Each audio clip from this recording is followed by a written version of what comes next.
In this video, I'm going to talk about what marriage is for, in my opinion, not just from a practical perspective, but in a deeper spiritual sense, because this question has helped me so much in my marriage.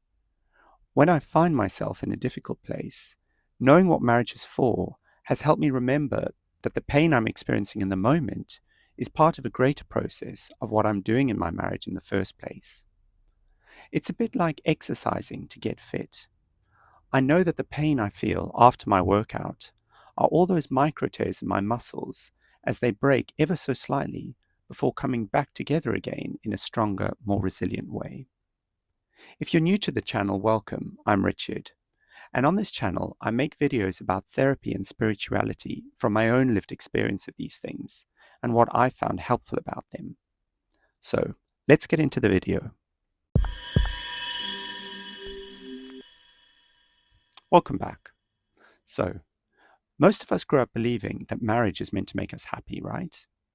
It's there to provide security, companionship, even a sense of completion. But what I've come to see is something else. Marriage isn't where happiness is found, it's where truth is revealed. When I commit wholly to someone else, life begins to show me all my deepest patterns, all the places I hide, all the ways I grasp for control, all the fears I've inherited. They rise to the surface, not because there's something wrong, but because love brings everything to light.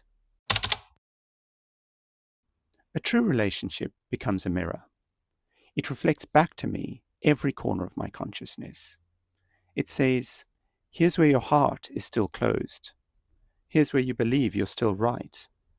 Here's where you've forgotten who you really are. That's why marriage can feel so uncomfortable, because it shows me what's still unloved within myself. But that mirror is sacred.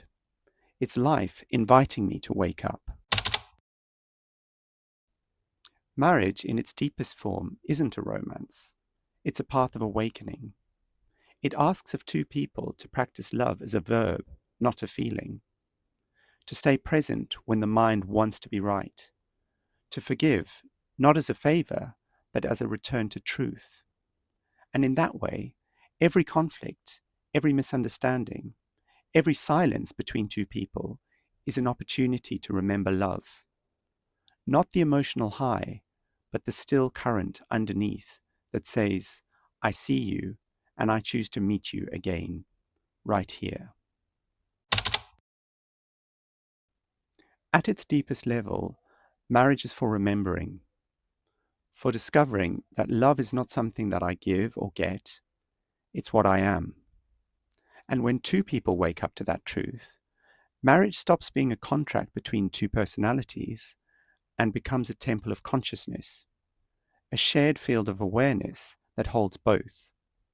And in that awareness, there is no winner or loser, no right or wrong, only the practice of returning to presence again and again.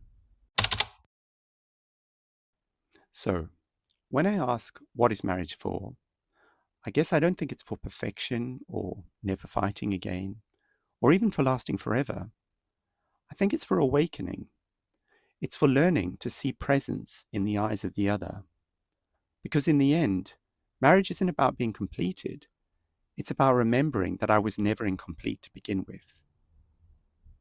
If you like this video, please give me a thumbs up and think about subscribing to the channel. And check out these other videos on my channel for more reflections like this one.